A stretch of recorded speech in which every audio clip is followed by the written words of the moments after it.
Sony's PlayStation Portal. I've been using it for around a week now, and it's a kind of curious device and a tricky one to review because the experience you're likely to get from it as a user can vary drastically. I've seen people on social media describing it as being amazing, lag-free with amazing image quality, but equally I've seen others posting video with jerky, artifact-ridden gameplay. And here's the thing. I'd say that all of those experiences are likely to be equally valid. I think this is quite a contentious hardware release actually, because it's one of the first pieces of console equipment I've tested where the platform holder, in this case Sony, cannot actually guarantee that everyone is going to get the same experience when they use it. And I'd say that that's actually quite problematic personally. Allow me to explain. At the base level, the PlayStation Portal is not a console or a gaming handheld of any description in the traditional sense. It's a streaming device tapping into Sony's existing remote play feature that's baked into PlayStation 5.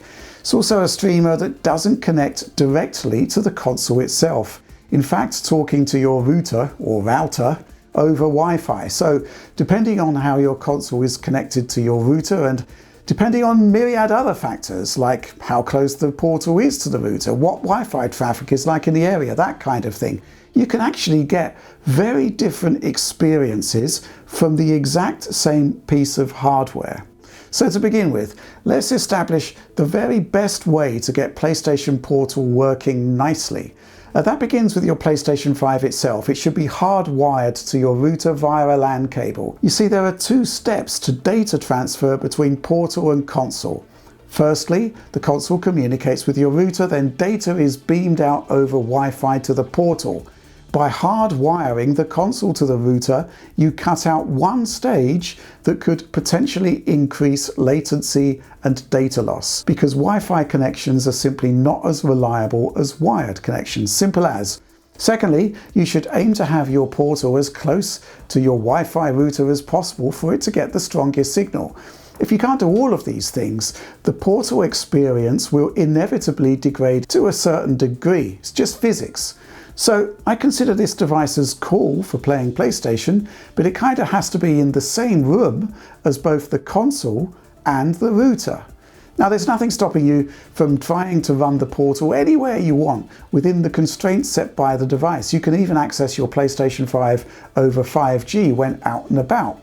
But the further away you get from your console/router in both real and internet space, the worse the experience is going to be. It's that simple. Okay, so that's really important stuff to explain, because just as I saw social media posts from people posting very different experiences with their portals, so you'll see different reviews too. I can't tell you how well the device will run for you then, but I can offer a bit of advice on how well the portal might work for you. Put simply, grab the PlayStation Remote Play app for your phone or your laptop, set it up and give it a go. There's no secret sauce with PlayStation Portal.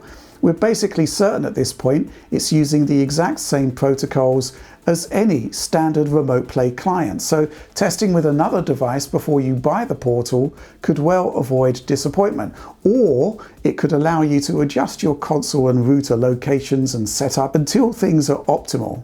With that gigantic series of caveats out the way, let's talk about the Portal itself.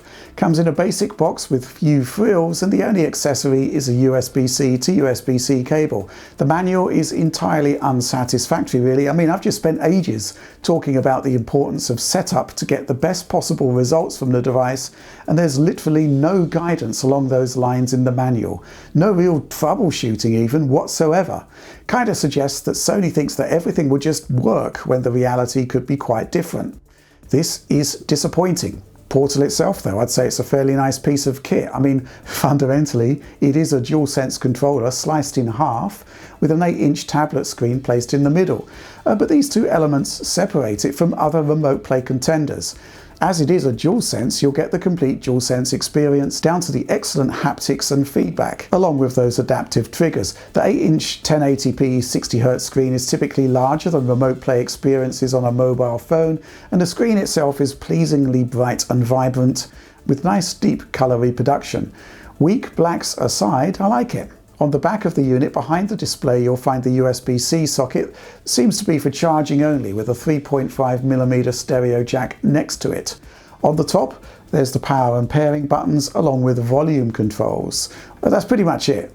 Everything else is standard DualSense. It takes about 2.5 hours to charge and you should get circa 5 hours of play, but expect that to vary according to the intensity of the haptics in the game you're playing, the brightness of the screen, even the loudness of the speakers. Inside the Portal, according to Sony's open source disclosures, is a Snapdragon 680 processor. Decent enough 6nm mainstream mobile phone SoC, which means that there's plenty of horsepower for the basic interface, plus support for HEVC video decoding at 1080p at 60 frames per second. I mean, there's a lot of potential for the Portal beyond streaming, but right now streaming's all it can do.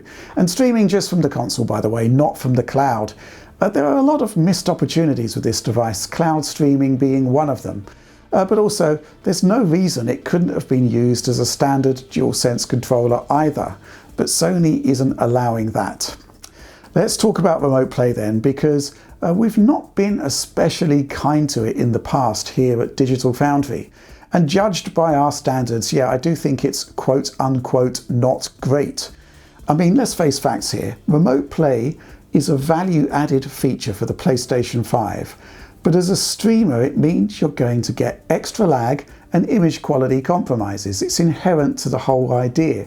I mean, the first impression you get from the Portal isn't exactly that good once the stream from the PS5 front end kicks in. You can see on the screen there that there are obvious banding issues and, well, a static screen. And with the Portal right next to the router here, this is best case scenario stuff, not a great start. But let's take a closer look at crucial elements of remote play streaming, such as image quality and latency.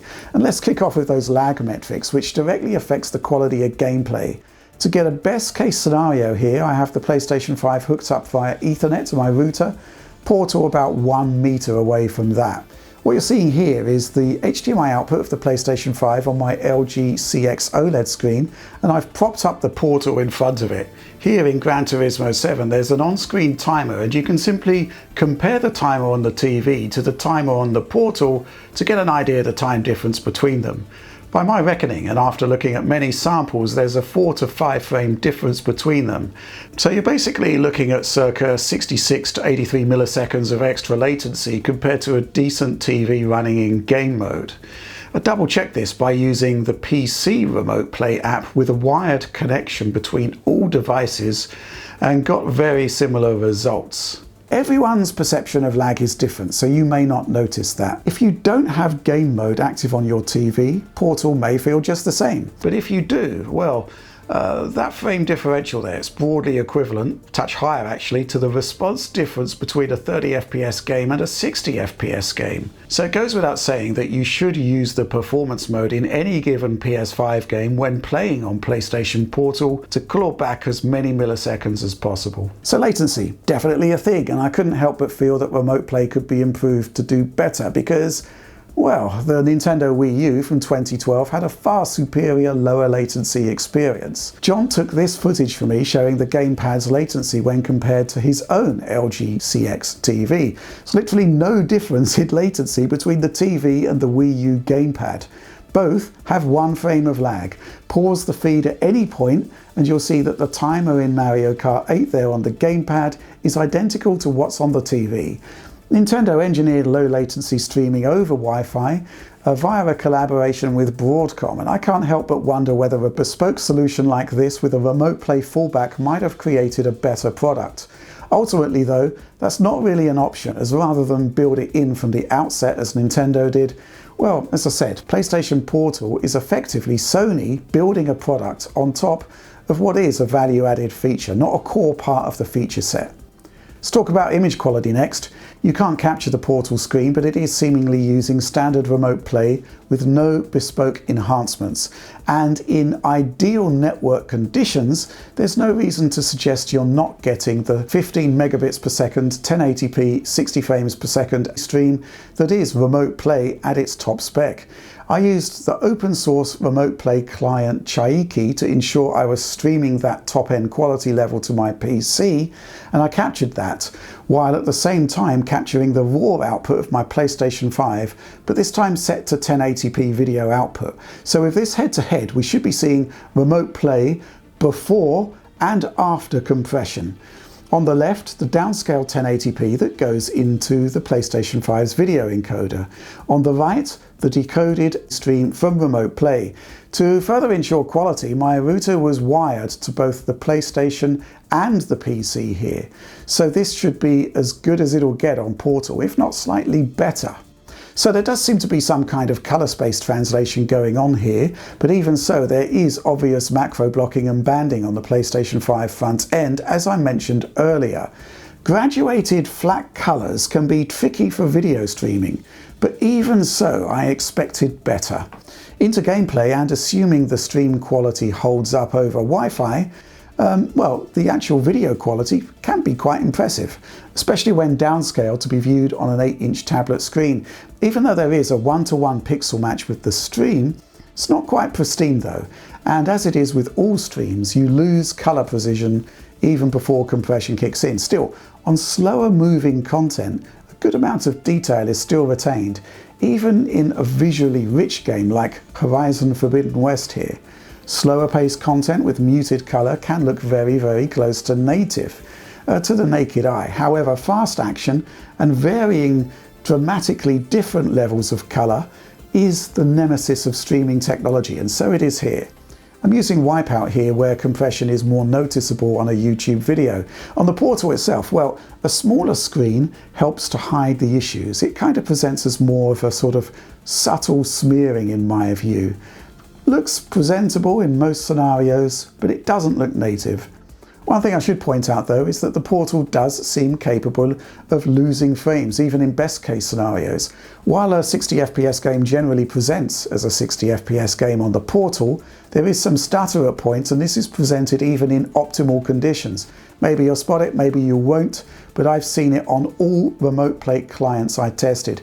Even the wired connection on PC, which is surprising, suggests some sort of issue within PlayStation 5 itself. Okay then, so let's try to sum everything up after all of that, which is to say that, well, PlayStation Portal, it's a nicely presented remote play device, but at the heart of it, it is still using remote play, and in that sense, I can't help but feel a bit disappointed. Let's talk positives first. The full DualSense experience does set this apart from other remote play experiences. The haptics are just as good as the standard controller, as are the adaptive triggers. And that's because it is a DualSense controller basically. Screen isn't OLED loveliness, but I have few complaints with it as LCDs go. It's bright, it's vibrant, it's attractive, but well, there are issues here, and maybe they'll matter to you, maybe they won't, but let's get into it.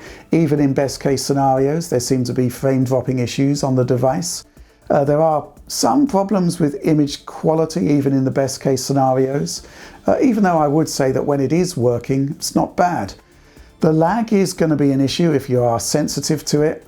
It essentially takes us back to the days before game mode or low latency mode was a thing on living room screens.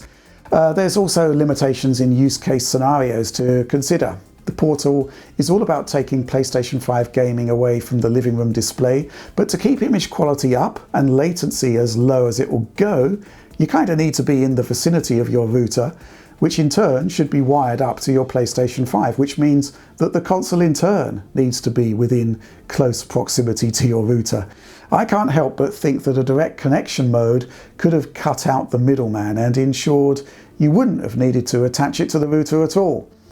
This may of course limit actual online connectivity for the console, mind you, as the PlayStation 5 would still need some sort of connection to the internet for downloading, multiplayer, that sort of thing. But again, that highlights that remote play was never really designed for a bespoke peripheral like the PlayStation Portal. It was always a value-added feature. We know that second screen gaming can be faster and more responsive because, well, crushingly, the Wii U gamepad did it 11 years ago. And yeah, while the stream there was 480p, it's pretty much pristine. Almost native quality, I'd say, something that the PlayStation Portal doesn't quite pull off. Yes, it's pushing a higher resolution, but you know, in 11 years, Wi-Fi protocols have evolved significantly. I can't help but feel that the portal should be giving the user more information on the quality of the experience, along with tools to improve it. The whole system is built around the concept of plug and play, that your Wi-Fi setup is automatically good enough. And well, I'd say that there's no guarantee of that at all.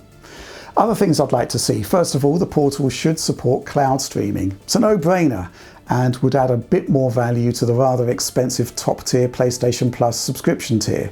Why it isn't doing this out of the box, I don't know. It's just baffling. The portal also blocks attempts to stream games from the cloud via the console, which, bearing in mind, would result in 2 sets of lag and image quality reductions. Probably a good thing. Secondly, a non-streaming mode that simply allows the portal to act like another DualSense controller. I think this would be extremely useful. After all, you've basically bought a highly expensive extra joypad. Why not be able to use it as a standard controller as well as a streamer? Finally, well, look, the dream would be to emulate prior Sony handhelds on this thing, and maybe the PlayStation 1 as well. You know, actual fan service. So that's the PlayStation Portal then. I've spent a lot of time with this one in search of a spark of genius, I guess, that sets it apart from standard remote play. But the only difference really comes from the form factor and the screen. I don't have too much of an issue with the price point because nobody's really been able to bring in a streaming device that's that much cheaper.